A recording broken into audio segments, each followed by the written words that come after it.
G news కు స్వాగతం. నేను చాందిని. ముందుగా ప్రధానాంశాలు. ఇంద్రకీలాద్రిపై ప్రారంభమైన భవానీ దీక్షలు, భక్తులకు అన్ని ఏర్పాట్లు చేసిన అధికారులు. ఆర్టీసీని లాభాల బాటలో నడిపిస్తా, శ్రీశైలం ప్రెస్ మీట్ లో మంత్రి రాఘవరావు వెల్లడి. కాకినాడలో సగరుల చైతన్య సదస్సు, మాకు కూడా అవకాశం ఇవ్వండంటూ అభ్యర్థన. బెల్ట్ షాపు యజమానిపై విరుచుకుపడ్డ మహిళలు, నెల్లూరు జిల్లాలో చిరాకు పుట్టిస్తున్న మందుబాబులు. ఇసుకను అక్రమంగా తవ్వుకుంటున్న మాఫియా, ఊరి భవిష్యత్తుపై ఆరాటపడుతున్న స్థానికులు. ఇక వివరాల్లోకి వెళితే, కృష్ణా జిల్లా జగ్గయ్యపేటలో 12 కోట్ల రూపాయలతో నిర్మించిన బాలికల సాంఘిక సంక్షేమ పాఠశాల మరియు హాస్టల్ భవనాలను సాంఘిక సంక్షేమ శాఖ మంత్రి రావెల కిషోర్ ప్రారంభించారు.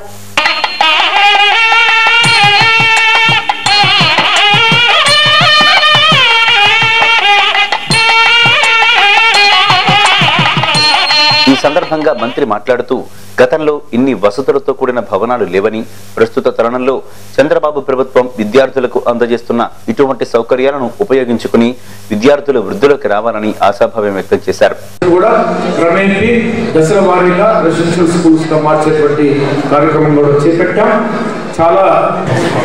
నేను హాస్టల్లో చదువుకున్నా వీటిలో, కానీ ఇంత మంచి హాస్టల్లో చదువుకోలేదు. పశ్చిమ గోదావరి జిల్లా పోలవరంలో ఇప్పటి వరకు ఇవ్వవలసిన వేతనాలను వెంటనే ప్రభుత్వం చెల్లించాలని స్థానిక ఎమ్మెల్యే శ్రీనివాసరావు ఇంటిని ఐకేపీ యానిమేటర్లు ముట్టడించారు.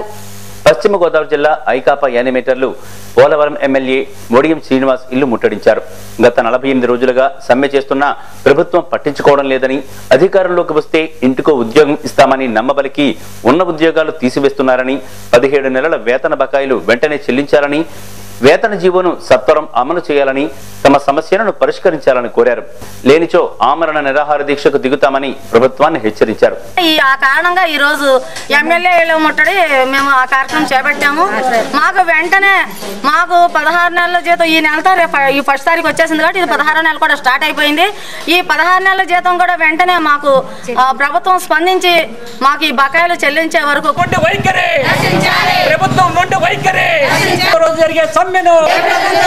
కాలజ్ఞానకర్త శ్రీ వీర బ్రహ్మేంద్ర స్వామి వారి 406వ జయంతి ఉత్సవాలు కడప జిల్లా బ్రహ్మంగారి మఠంలో ఈ నెల 3 నుండి 5వ తేదీ వరకు జరిగాయి.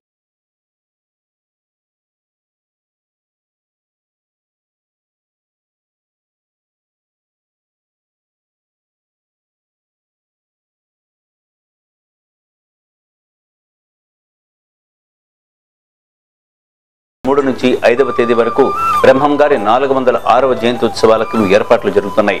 ఈ సందర్భంగా పీఠాధిపతులు శ్రీ వీరభోగ వసంత వెంకటేశ్వర స్వామి వారు, మఠం మేనేజర్ ఈశ్వరాచారి మాట్లాడుతూ, బ్రహ్మంగారి 400వ జయంతి సందర్భంగా బ్రహ్మంగారి విగ్రహం ఏర్పాటు చేశారు. అప్పటి నుండి బ్రహ్మంగారి జయంతి ఉత్సవాలు జరుగుతున్నారు.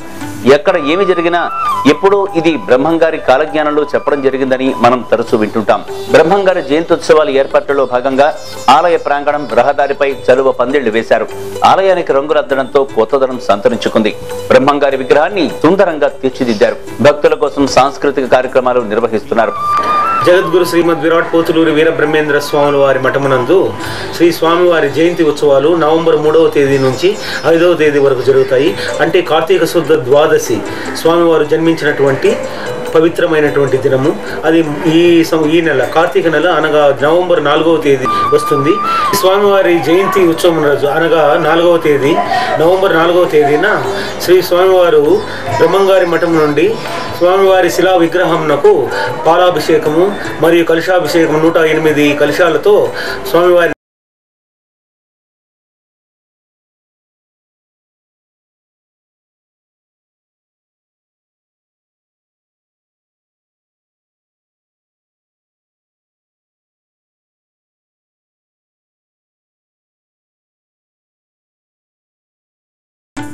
ఇటీవల కాలంలో ఎల్ఎల్బి పూర్తి చేసిన విద్యార్థులకు క్యాంపస్ ఇంటర్వ్యూలు నిర్వహించబడ్డాయి. తూర్పుగోదావరి జిల్లా కాకినాడ రాజీవ్ గాంధీ న్యాయ కళాశాలలో ఏర్పాటు చేశారు. ఉండేటువంటి ఫైనల్ ఇయర్ విద్యార్థులకి, ఈ లా కాలేజీలకు ఎక్స్ విద్యార్థులకి ఈ జాబ్ ఆపర్చునిటీస్ కల్పించాలనే ఉద్దేశంతో మాకు అవసరం కాబట్టి, లా గ్రాడ్యుయేట్స్ అవసరం కాబట్టి మా కంపెనీకి మేము ఇక్కడ క్యాంపస్ రిక్రూట్మెంట్ చేయడానికి ప్రిన్సిపాల్ త్రినాథ్ గారి పర్మిషన్ అడిగాము. త్రినాథ్ గారు కూడా కైండ్లీ కన్సెంటెడ్. ఆయన మీరు ఫలానా రోజు రండి, ఈ రోజు రమ్మని చెప్పారు. ఈరోజు వచ్చి మేము పిలుస్తాము. ఈ జిల్లాలో ఉన్న ఇతర లా కాలేజీలకు కూడా మేము కబురు పంపిస్తాము. మీరు వచ్చిన విద్యార్థులను పరీక్షించుకుని మీకు సూటబుల్ అనుకుంటే వారిని మీరు తీసుకోండి. It will be good for you, good for us అని చెప్పి ఆయన చెప్పారు.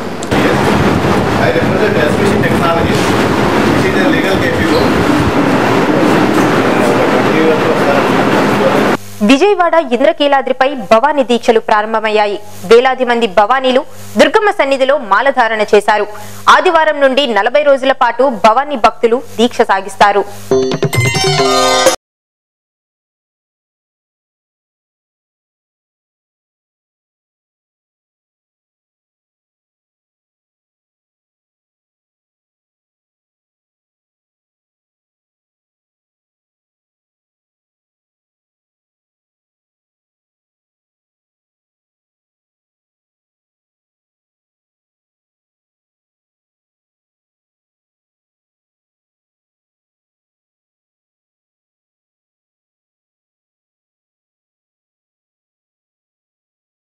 ఆస్ట్రేలియా, పోలాండ్ దేశాలలోని బస్టాండ్ల మాదిరిగా మన రాష్ట్రంలోని ఆర్టీసీ బస్టాండ్లను కూడా వినూత్నమైన రీతిలో తీర్చిదిద్దుతామని రాష్ట్ర రవాణా శాఖ మంత్రి సిద్ధ రాఘవరావు అన్నారు. మార్గమాసం సందర్భంగా ఆయన కుటుంబ సమేతంగా శ్రీశైలంలోని భ్రమరాంబిక మల్లికార్జున స్వామి వార్లకు పూజలు నిర్వహించారు.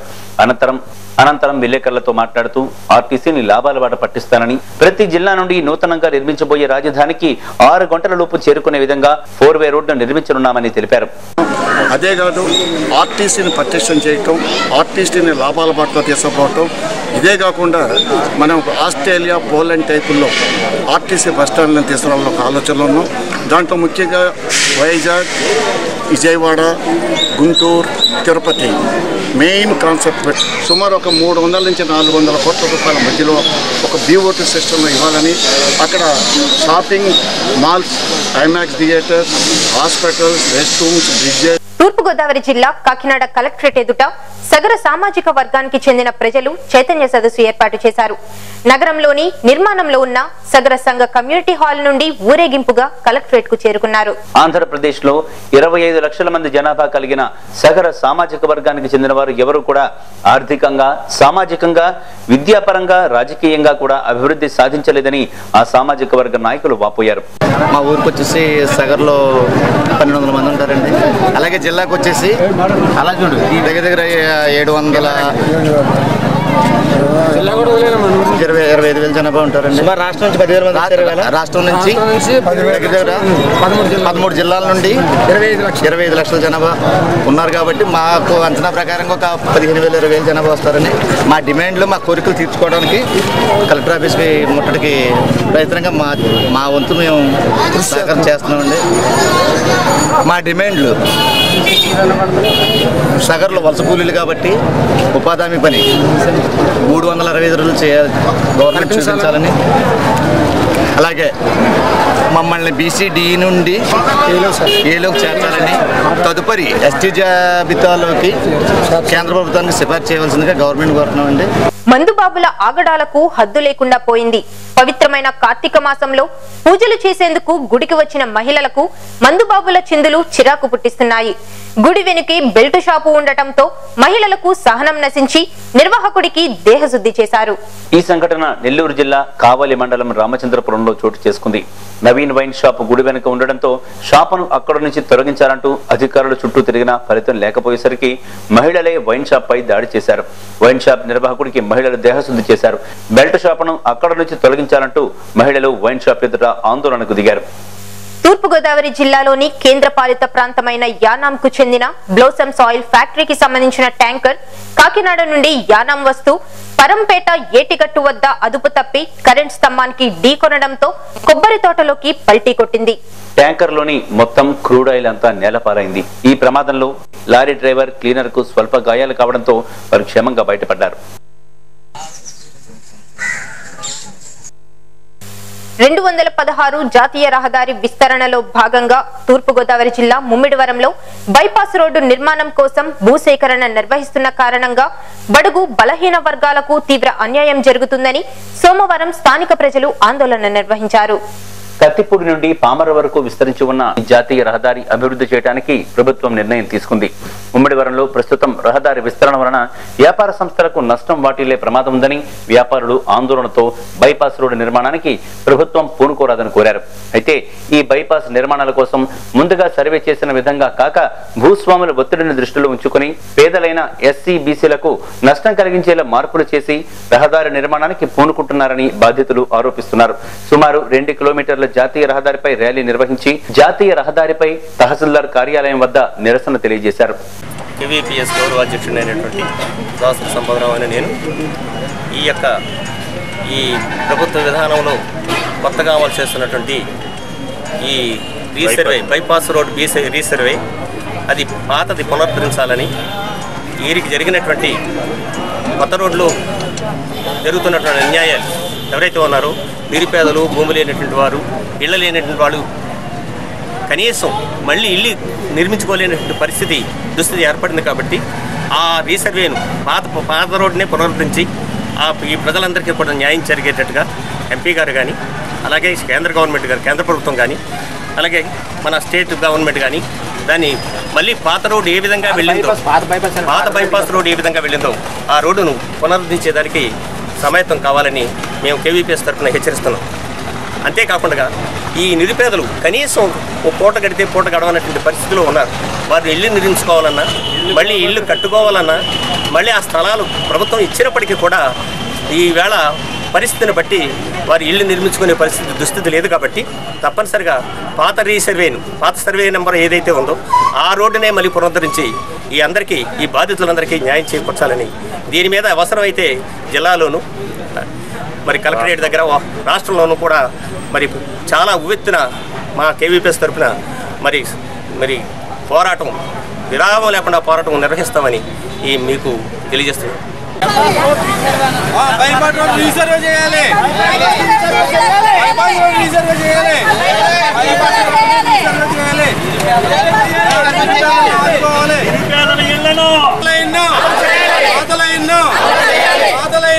మహానటుడు నందమూరి తారక రామారావు స్థాపించిన తెలుగుదేశం పార్టీ సభ్యత్వ నమోదు కార్యక్రమం తూర్పుగోదావరి జిల్లా కార్యాలయం కాకినాడలో నిర్వహించారు. మంత్రులు యనమల రామకృష్ణుడు, నిమ్మకాయల చినరాజప్ప, కాకినాడ నగర ఎమ్మెల్యే వనమాడి కొండబాబు, మాజీ మంత్రి చిక్కాల రామచంద్రరావు ఇతర నాయకులు ఈ కార్యక్రమంలో పాల్గొన్నారు. ఈ రోజున ఎలక్ట్రానిక్ మెంబర్షిప్ స్టార్ట్ చేయడం జరిగింది. తెలుగుదేశం పార్టీ పుట్టినప్పటి నుంచి కూడా ప్రతి 2 సంవత్సరాలకు ఒకసారి మెంబర్షిప్ చేసుకోవడం, అదేవిధంగా గ్రామ స్థాయి దగ్గర నుంచి రాష్ట్ర స్థాయి వరకు కూడా కమిటీలు వేసుకోవడం, ఇది పక్కాగా జరుగుతున్నటువంటి ఒక కార్యక్రమం. గతంలో మెంబర్షిప్ ఒక విధానంగా జరిగేది. దానికి బుక్స్, స్టేషనరీ అంతా కూడా ఇచ్చి బుక్స్ ద్వారా స్థానికంగా ఉండేటువంటి లీడర్షిప్పే మెంబర్షిప్ చేసేవారు. కానీ ఈసారి ప్రభుత్వ పార్టీ నిర్ణయించిన మేరకు ఎలక్ట్రానిక్ మెంబర్షిప్ అనేటువంటిది పేపర్ ఉపయోగించుకోకుండా మొత్తం అందరూ కూడా, కొంతమంది బయట నుంచి వస్తారు కురవాళ్ళు. ఇటీవల కాలంలో ఆకతాయిలు చేసే ఫేక్ కాల్స్ ఎక్కువవుతున్నాయి. బాంబులు ఉన్నాయంటూ బెదిరింపు కాల్స్ తో అటు అధికారులకు ఇటు పోలీసులకు చెమటలు పట్టిస్తున్నారు. ఈ క్రమంలో ప్రజలు తీవ్ర భయాందోళనకు గురవుతున్నారు. ఈ తరహా ఘటన నెల్లూరు ఆత్మకూరులో చోటు చేసుకుంది. నెల్లూరు జిల్లా ఆత్మకూరులో బాంబు కలకలం సృష్టించింది. పట్టణంలోని SBI, ఆంధ్ర బ్యాంక్, SBH బ్యాంకుల్లో బాంబు పెట్టారని ఈ రోజు ఉదయం 10 గంటల సమయంలో ఒక నెంబర్ నుండి 100కు సమాచారం అందడంతో పోలీసులు అప్రమత్తమయ్యారు. నెల్లూరులోని బాంబ్ మరియు డాగ్ స్క్వాడ్లకు సమాచారం ఇచ్చి తమ సిబ్బందితో పాటు అగ్నిమాపక సిబ్బందితో కలిసి పట్టణంలోని 3 బ్యాంకుల వద్దకు చేరుకున్నారు. విషయం బ్యాంక్ సిబ్బందితో వివరించి వాళ్లను కూడా అప్రమత్తం చేశారు. అందరినీ బయటకు పంపి బ్యాంకుకు తాళాలు వేశారు. 3 బ్యాంకుల్లో అణువణువు క్షుణ్ణంగా పరిశీలించి బాంబు లేదని నిర్ధారించడంతో పోలీసులు, అధికారులు మరియు స్థానికులు కూడా ఊపిరి పీల్చుకున్నారు. సంఘటనా స్థలానికి రెవెన్యూ సిబ్బందితో కలిసి RDO పర్యవేక్షించారు. 49241654 అనే ఒక నంబర్ నుంచి డయల్ 100కి ఒక ఫేక్ థ్రెట్ కాల్ వచ్చింది. అందులో విశేషం ఏంటంటే Andhra bank, SBH, SBI, Atmakur బ్యాంకుల్లో బాంబు పెట్టారు అని సమాచారం ఇచ్చారు. అన్నోన్ పర్సన్ పేరు తెలియదు. దాని మేరకు ప్రజల్ని అలర్ట్ చేసి బ్యాంక్ సిబ్బందిని బ్యాంక్ ఖాళీ చేయించి 2 గంటల పాటు అందరికీ ప్రికాషన్స్ తీసుకొని వాళ్ళ దగ్గర రాకుండా బాంబు PD టీము మరియు డాగ్ స్క్వాడ్ అందరినీ చెక్ చేసాము. ఎటువంటి హుదూద్ తుఫాను బాధితుల సహాయార్థం లయన్స్ క్లబ్ ఇంటర్నేషనల్ కాకినాడ వారి ఆధ్వర్యంలో 80,000 రూపాయల విరాళాలు సేకరించి బాధితులకు అందజేశారు. ఈ యొక్క ప్రోగ్రాం యొక్క ముఖ్య ఉద్దేశం ఏంటంటే ఈ మధ్య మనకి సంభవించినటువంటి హుదూద్ తుఫాను యొక్క నష్ట నివారణ నిమిత్తం మా వంతు సాయంగా అంటే కాకినాడలో ఉన్నటువంటి అన్ని లయన్స్ క్లబ్ నుంచి కూడా డొనేషన్స్ కలెక్ట్ చేసి మా జిల్లా గవర్నర్ అందజేయాలని చెప్పి ఒక ప్రణాళిక సిద్ధం చేయడం జరిగింది.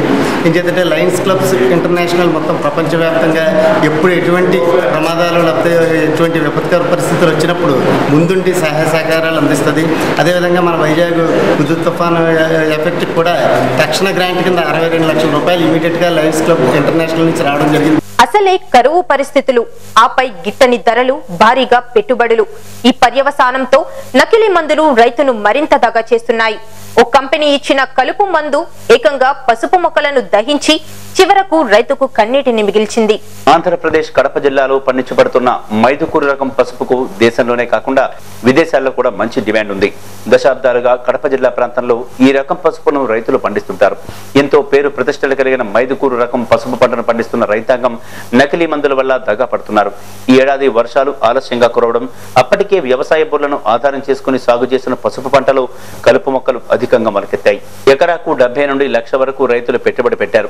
కలుపు మొక్కల నివారణకు ఉపయోగించిన మందుల వల్ల పసుపు మొక్కలు కూడా ఎండిపోవడం రైతాంగాన్ని నిరాశకు గురి చేస్తోంది. ఒడిశాన్ని తీసుకొచ్చి మందు కొట్టాము. అది నిట్టు నిలువుకు 15 రోజుల వరకు బాగున్నది. 15 రోజుల తర్వాత ఆ మర్సాకు అంతా చనిపోయింది. దాని గురించి అధికారుల కాడికి అందరికీ కాడికి పోయినాము. ఏ మాట ఎవరు కానీ ఏ మాట సరిలే అన్నారు. ఇప్పటి వరకు ఏం సంధించలేదు.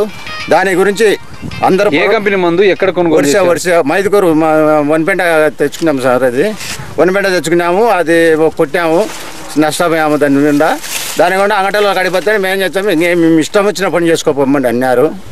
దాని గురించి పోయి అందరి కాడికి పోయినా, వ్యవసాయ వాళ్ళ కాడికి అందరి కాడికి పోయినాము. దాని కాడికి పోతే ఎవరు సంధించలేదు. కలెక్టర్ కాడికి పోయినాము. ఆడికి పోయినా ఏం సమాధానం మనకు ఇంతవరకు లేదు. చాలా నష్టపోయినాము, భారీగా నష్టపోయినాము. మాకు దాని గురించి ఎవరు చర్యలు తీసుకోవడం లేదు. కంపెనీ వాళ్ళు కూడా రావడం లేదు మా దగ్గరికి. దీనివల్ల మేము మందు తీసుకొని సావాల్సింది వస్తుంది. జన్మభూమి మా ఊరు కార్యక్రమంలో భాగంగా సోమవారం తూర్పుగోదావరి జిల్లా కాకినాడ సాంబమూర్తి నగర్ లో గల 8వ వార్డులో సిటీ ఎమ్మెల్యే వనమాడి కొండబాబు ఆధ్వర్యంలో కార్యక్రమం ఏర్పాటు చేశారు. నగర కమిషనర్ గోవిందస్వామి, నగర టీడీపీ అధ్యక్షులు నున్న దొరబాబు కార్యక్రమానికి హాజరయ్యారు. ఈ కొండబాబు మీ ఎన్నెంటూ ఉంటాడు, మీకు అండగా ఉంటాడు. కాకినాడ అభివృద్ధి చేయడమే నా లక్ష్యం. ఆ విధంగా పనిచేస్తున్నాను, కష్టపడి పనిచేస్తాను. అన్ని సమస్యల పరిష్కారాలే మరి పెన్షన్ స్టార్ట్ చేయాల్సిందిగా ఈ సందర్భంగా కోరుకుంటున్నాను. ఇప్పుడు బంగారం ధర తగ్గింది, కానీ ఇసుక రేటు మాత్రం అమాంతం పెరిగిపోయింది. ఇది ఒక మాఫియాలా తయారైంది. చిత్తూరు జిల్లాలో అక్రమంగా ఇసుకను తవ్వి పర్యావరణానికి తీరని ముప్పును కలిగిస్తున్నారని స్థానికులు ఆవేదన వ్యక్తం చేస్తున్నారు. ఇసుకని ఈరోజు దుర్వలంగా ఈ ఇసుకను ఒక గ్యాంగ్గా తయారు చేసి ఈరోజు పట్టణంలో చాలామంది దీన్ని వేరే విధంగా చేస్తున్నారు. ఇది ఈ ఇసుక మాఫియాగా చిత్తూరులో తయారవుతుంది. దీన్ని అరగట్టాలని మేము ఎంఆర్ఓ గారిని కోరుకుంటున్నాము. అలాగే చిత్తూరులో ఎక్కువగా ఇసుక మాఫియా తయారవుతున్నది. ఇసుక మాఫియాని రద్దు చేయాలి. అది కలెక్టర్ దృష్టికి కానీ ముఖ్యమంత్రి సొంత జిల్లాలోనే ఈ విధంగా అవుతున్నది. అదే Shri Hanumantharaya educational and charitable society వారి ఆధ్వర్యంలో సోమవారం తూర్పుగోదావరి జిల్లా కాకినాడ నగరంలో గల గాంధీ భవన్ లో పేద విద్యార్థులకు సైకిల్స్, పుస్తకాలు మరియు పౌష్టికాహారం అందజేశారు. గాంధీ భవన్ లో పేద విద్యార్థుల సంక్షేమం కోసం అనే కార్యక్రమాలు చేపట్టడం జరిగింది. ముఖ్యంగా ఇంటర్మీడియట్ చదువుతున్న విద్యార్థులకు సైకిల్ పంపిణీ, అదే కళాశాలలో చదువుతున్న విద్యార్థులకు నోటు పుస్తకాలు, అదేవిధంగా పేదరికంలో ఉన్న బాలల పౌష్టికాలు అందించాలనే భావంతో వాళ్ళకు కూడా పౌష్టికాలు అందజేయడం జరుగుతుంది. ఈ సంస్థ గత 2 సంవత్సరాల నుంచి కాకినాడలో స్థాపించి అనేక సంక్షేమ కార్యక్రమాలు చేపట్టడం జరిగింది. మీరు కూడా చక్కగా ఉజ్వల భవిష్యత్తుగా తీర్చిదిద్దుకోవాలని ఇక్కడ ఉన్న మీ అందరికీ నా మనవి. మాకు ఇటువంటి అవకాశాలు ఇచ్చినప్పుడు వారిని ఇంకా జీవించాలని, ఇంకా ఎంతో మందికి సహకరించేలాగా వారి సిస్టర్ గారి గురించి ఏదైతే ఒక ఆర్గనైజేషన్ సొసైటీ ఎంతో మంది ఇక్కడ మేము చేస్తున్నటువంటి కార్యక్రమాలకి ఎన్నో సంవత్సరాల నుంచి కలియుగ ప్రత్యక్ష దైవంగా కొలవబడే శబరి గిరీశుడు అయ్యప్ప స్వామి పడి పూజ మహోత్సవాన్ని సోమవారం తూర్పుగోదావరి జిల్లా కాకినాడ సాంబమూర్తి నగర్ లో ఏర్పాటు చేశారు. బాల త్రిపుర సుందరి ఆలయం మాజీ చైర్మన్ చిన్నబాబు స్వామి ఆధ్వర్యంలో హోమము, పూజలు జరిగాయి.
దృఢమైన విశ్వాసాన్ని వ్యక్తం చేస్తున్నారని శాసన మండలి డిప్యూటీ చైర్మన్ సతీష్ కుమార్ రెడ్డి అభిప్రాయపడ్డారు.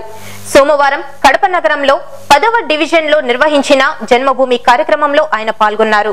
ఇప్పటికి కూడా 200 నుంచి 1000 రూపాయలకు వచ్చినటువంటి పెన్షన్ పట్ల ఆనందంగా ఉన్నారు. ఆ తర్వాత ఒక బలమైన నమ్మకం, త్వరలోనే డ్వాక్రా రుణాల మాఫీ, రైతు రుణాల మాఫీ అవుతాననే ఒక దృఢ విశ్వాసం ఈరోజు ప్రజల్లో చూడగలుగుతున్నాం. మేమైతే చెప్తున్నాం, కానీ ప్రజల్లో ఏ రకమైన స్పందన ఉందంటే ఈరోజు ప్రతి ఒక్కరు కూడా 100కి 100 రూపాయలు